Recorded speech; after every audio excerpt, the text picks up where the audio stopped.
When I found you, I found you. Oh, okay. Magandang umaga, magandang tanghali, magandang hapon, magandang gabi sa inyo pong lahat. It's me again, Angel Whisper 11, ang inyo pong lingkod na magbibigay po sa inyo ng mensahe mula po kay God's Ascended Master, sa Holy Spirit, sa Divine, sa mga angels, archangels, universe, spirit guides, ancestors, and syempre sa mga elementals. Okay? So, this is a very urgent, no? Actually, ano oras pa lang po ngayon? 12, no? 12 in the morning, midnight. Okay. So, kanina mga around 9:30, if I'm not mistaken, or 10 p.m. is, andito yung hinila na naman po ako ng antok. Talagang as in, talagang kailangan ko siya ihiga. Okay, so, nung habang nakahiga po ako, as usual, ganun po talaga ang way, no? So, andun po yung pumasok po ako ng room, then humiga, pumikit, ayun, pinasok na po ako ng vision. So, there's a message there na, though hindi ganun ka-clear, no? Parang, talagang seconds lang. There's a coffin, or, ang tawag doon, ataol, kabaong, no? Naka-open, and, may taong nakatayo doon, which is I don't know kung relative yun o ano, basta naka-backpack, no? And it's a man, I think it's a man or lalaki, mga ganon. So, let's see kung ano po ba yung message na yun. So, I've get this card. So, dito po tayo kukuha ng card. So, this is just a very, very, very quick message, no? Pero very urgent, no? Kailangan ko po itong sabihin po sa inyo agad-agad. Okay? So, sa mga patuloy po na sumusubaybay po ng YouTube channel is maraming salamat po. And sa mga bago pong subscribers, maraming salamat po sa pag-subscribe. Okay? So, start na po tayo. Isang card lang pong gagamitin ko.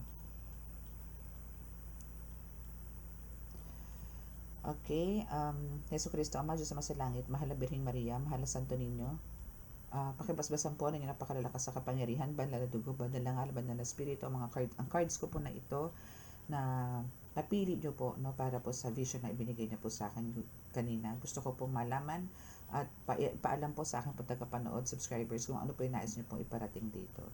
Na nang sa ganun po ay magkaroon po ng awareness po ang lahat. At kami po ay patuloy po na nanalangin na iligtas po ninyo sa anumang kapahamakan, disgrasya sa kuna at anumang po klase ng karamdaman na tukso at bigyan po ng kagalingan ng lahat. Maraming salamat po. Amen.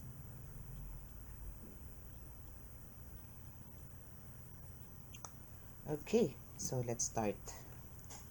Are you ready? Medyo ano yun ha, medyo very alarming, no? Pero after naman nung pinakita yon, biglang nawala. Bigla siyang as in naging smoky. As in ano lang, 1, 2, 3, 4, pak, nawala na. Naging smoky na siya. So, pilit kong binubuksan, mag-channeling, pero wala na pong pumapasok. So, dito po tayo kukuha. Pero dito po is kukuha na po tayo dito ng mga 10 messages, no? So, lalapag ko na po ito. Okay, so kukuha muna ako ng isa. 1, 2, 3, 4, 5, 6, 7, 8,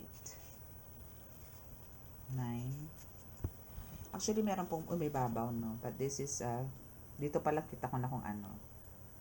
So, there's a death spell. So, I think kailangan ko siyang kunin. Okay. Okay, so first card is, andito po yung aani ka, no, ng sakatutak na blessing. So, maybe, kaya meron pong ano doon, kabaong, maybe, tapos na, no? Tapos na yung mga paghihirap mo. Kasi, di ba, pagka ikaw nasa kabaong na, pag ikaw na Teggy Bells, na talagang tapos na, no? There's the end, no? There's ending, no? So, sa mga paghihirap, no? Sa mga paghihirap mo is eto na. Okay? So, tapos na, and andito yung aani ka na nasa katutak na blessing na titingnan ka ng lahat, titingnan ka ng tao mo nakapaligid sa iyo kung paano ka unti-unting umaasenso. This is a blessing. This blessing is lahat galing kay God. Okay? And here, look, diba? Makikilala ka sa buong mundo. No? Makikilala ka sa buong mundo, darling.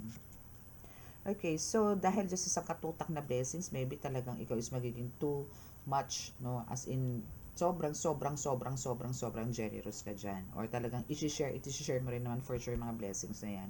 And makikilala ka sa buong mundo. Why? Maybe meron kang mission na ibinigay sa ni God na talagang na isa sa kataparan mo ng buong puso at lubos na ikinagagalak ng Diyos Ama. That's why andito yung talagang deserve mo kung ano man yung nare-receive mo ngayon from God.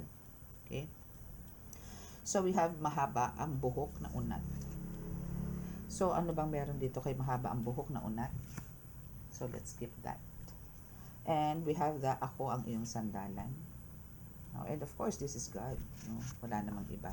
Na talagang siya lang yung pwede mong sandalan sa lahat ng oras. Lalong-lalo na sa kagipitan. But make sure po na hindi po natin siya lalapitan, tatawagin, pagka nandito lang po tayo sa ano tawag doon, sa alanganin, no? Okay, so we have the lidrato mo nilagay sa garapon and talaga nire-ritualan ka, no? So, bakit? No? Dahil talagang ayaw niya na makuha mo to eh. Yung aani ka ng blessings. My goodness. Ano nyo, nakakaawa tong taong to kasi to the point na bakit hindi niya matanggap, no, na ikaw is child of God, na ikaw ay talagang well blessed, no? And andito naman yung hindi ka gumagawa ng hindi maganda sa kapwa mo, sa halip ay nakakatulong ka. Pero bakit sige ang perwisyo niya? No, sobra yung inggit niya sa iyo, sobra. As in talagang to the point na gusto niyang dumiretso rin ang paa mo. No, so Spirit Guide says and God says layuan mo siya. No, talagang totally no, mawalan ka na ng connection dito, please. Kahit maninugluhod sa'yo to para makipagbalikan sa'yo, makiusap sa'yo na maging okay ulit kayo, please. No. 2 letra lang po yan. No? Say no. Okay? Diba? Makikipagbalikan siya sa'yo. Even ito is hindi mo asawa, hindi mo boyfriend, malamang isa sa mga family member, no? Na talagang gusto niyang makipagbalikan sa'yo kasi ikaw ang gusto, ikaw ang love, no? Pero ito is may hidden agenda siya dito. Pakakagating ka lang nito ulit at saka kanya, alam mo yun, bibiktamihin ulit. Actually, hindi ka pa nga bumabalik sa kanya, hindi pa kayo nakakaharap nito muli, pero andito yung talagang pinasasakay ka na niya. Minamanipulate ka na niya. Kaya nga dito yung message na kailangan mo siyang layuan. Diba? Okay? So, now is abutin ng pangarap. Actually, kaya mo naman to nakuha itong mga sakatutak na blessings na to at naabot mo ang pangarap mo, no? It's because of nag-focus ka and talaga yung dedication is binigyan mo dito. Naging masyado kang flexible, naging dynamic ka para lang, alam mo yon, ma-prove mo kay God na deserve mo yung mga ibinibigay niya sa yung mga kakayanan, kapangyarihan, dunong, no, na hindi mo akalain na sa iyo ibibigay. Andito yung sinasabi na parang tinanggap mo yan kasi para bilang ganti, no, is gagawin mo kay God, gagawin mo yung mission mo ng buong puso. Kumbaga sa higit, kung halimbawang si God ay meron sinasabi na bibigyan kita ng blessings na higit pa sa na akala mo, ganun ka din sa Kanya. Nang mas higit pa sa na akala ni God na kaya mong gawin bilang tao. Kaya andito yung talagang aani ka ng sakatutak na blessings dito. Kasi hindi rin akalain ni God na kaya mong gawin yung ganyan na mas higit pa sa inaakala niya. Kaya kumbaga yung blessings din na binibigay sa iyo dito, higit pa din sa inaakala mo. Ganun siya katuwa sa'yo. Ganun siya na yung kasiyahan ni God sa'yo is sobra-sobra. And we have the backlash na yung gayuma. Ito is isa rin. Actually, itong message na to is for the healers. Healers, tarot readers, and doon sa mga nakakaramdam po, no, ng mga tipong na may spiritual awakening. And as you can see, we have the death spell in reverse. Diba? So, yung ginagawa niya sa yung death spell in reverse is hindi po itong mangyayari. No, no, no, no. Okay? Hindi po mangyayari yan. God is so good, no? Spirit guides is so good, no? Lahat, ascended masters, angels, archangels, elementals, no? Universe, ancestors, spirit guides. Thank you so much for this reading. So, yun po yung nilalaman ng vision ko, no, na kumbaga, aani po kayo ng blessings. Now, andito po yung talagang parang ini-inform lang po kayo na tapos na, no? Kumbaga sa nag-end of contract na yung mga ginagawa niya sa iyo. So, kailangan nyo po ngayon is mag-focus sa bagong journey ulit, no, or new chapter ng buhay ninyo. Hindi po para, hindi nyo po na kailangan magpagbukmok or mag-isip ng mga negative na baka atakihin na naman ako, ganito, ganyan, or baka ito gawa na naman ni ganito. No. Okay? Basta po ganito. Basta po kayo ay naandyan at binigyan po kayo ng mission ni God, lagi nyo pong iisipin na si God and itong mga angels ko na to, itong mga guides ko na ito is nandito lang sa tabi ko, na handang makipagsagupaan sa mga kalaban sa mundo ng spiritual. Huwag po kayo matakot. Alisin nyo po yung takot. Since ito na po, very clear na pinahiga po ako for 30 minutes.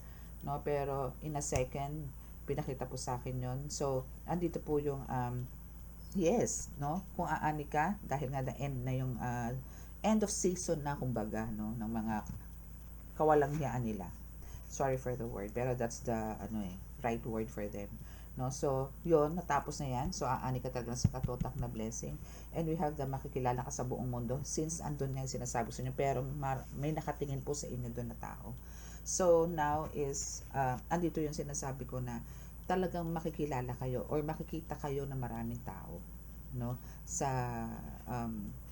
mga ginagawa ninyong para lang maisakatuparan yung mission na binibigay sa inyo, pagtulong, paggagamot, no, pagbibigay ng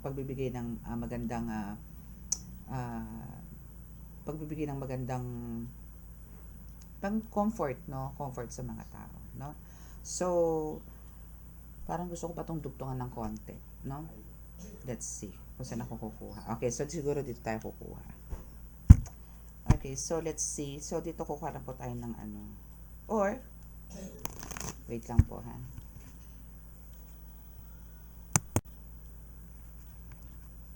Okay, so let's see kung anong ibibigay pa sa atin ito ng cards na ito about dot sa vision kanina.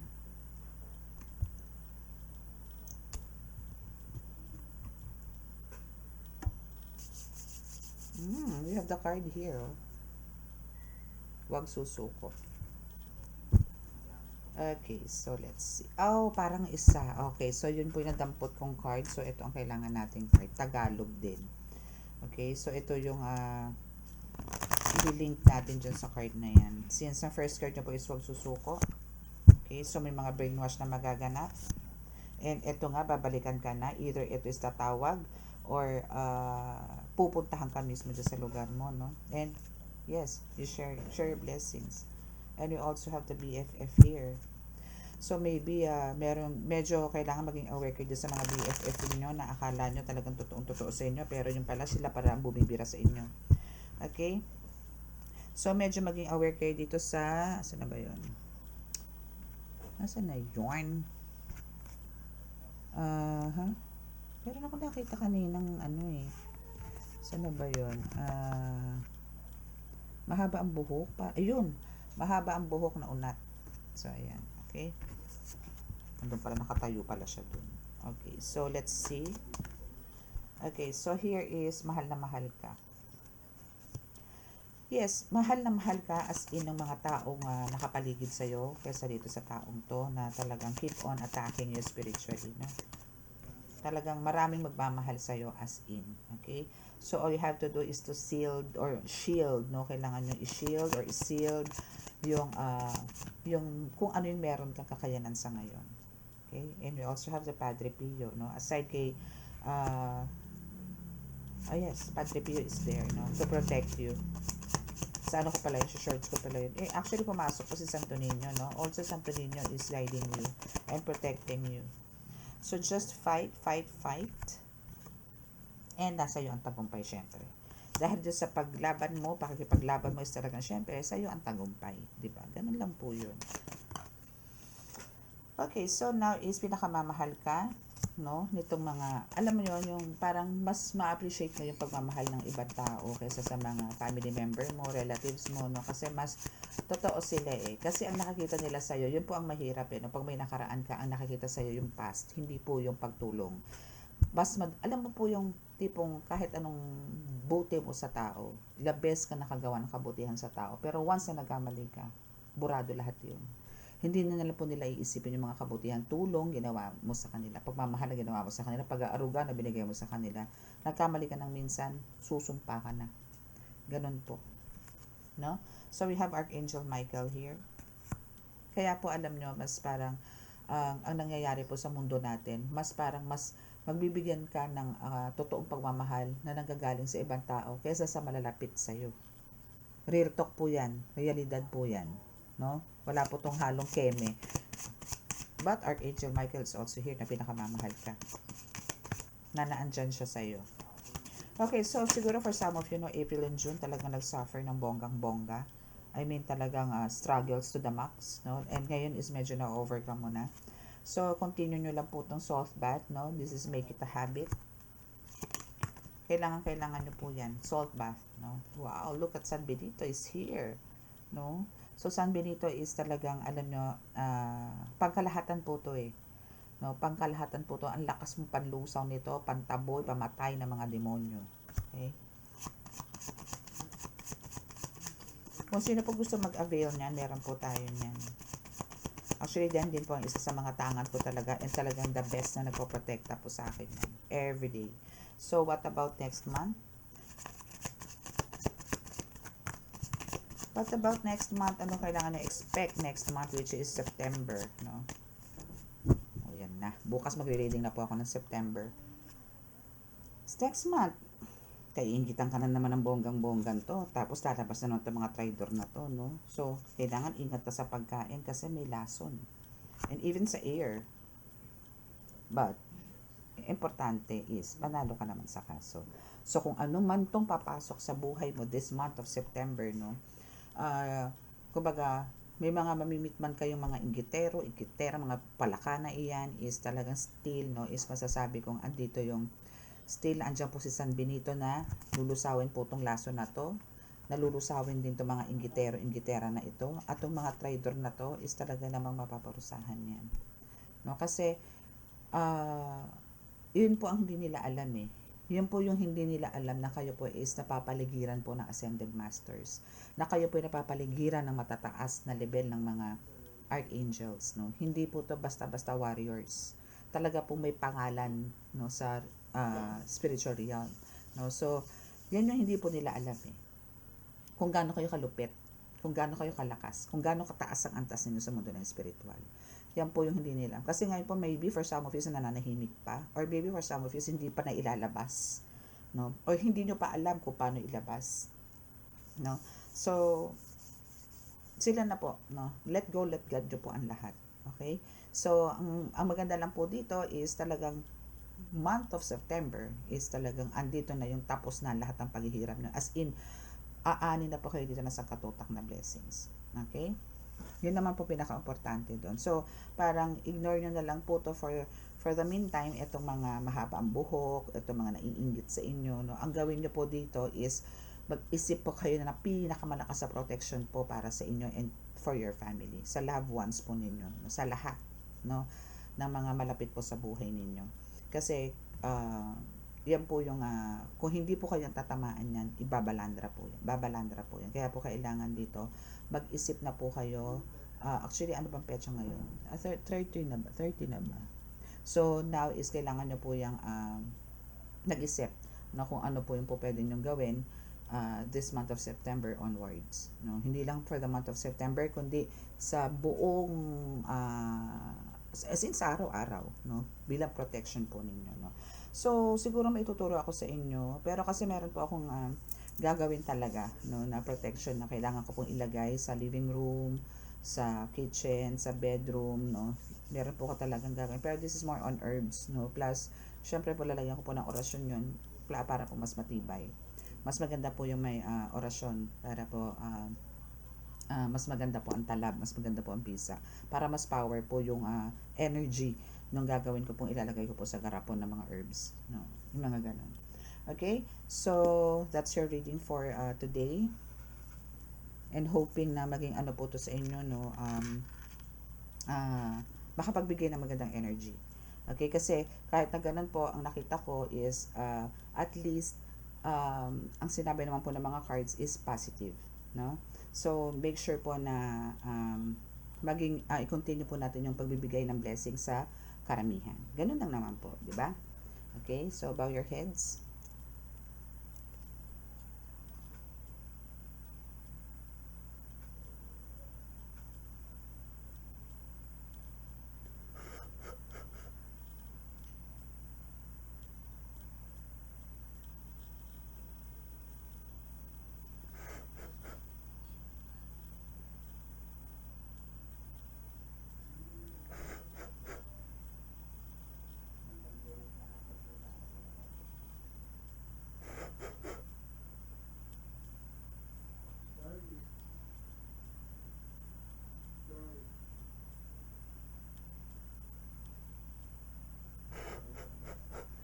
Okay, so maraming salamat po.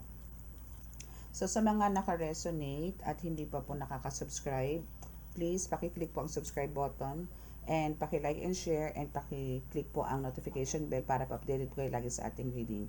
And sa mga gusto pong magpa-book, nandiyan po sa contact detail, sa description box yung contact details ko po, no? So paki-chat na lang po ako and maraming salamat po. God bless us all and love, peace and hope.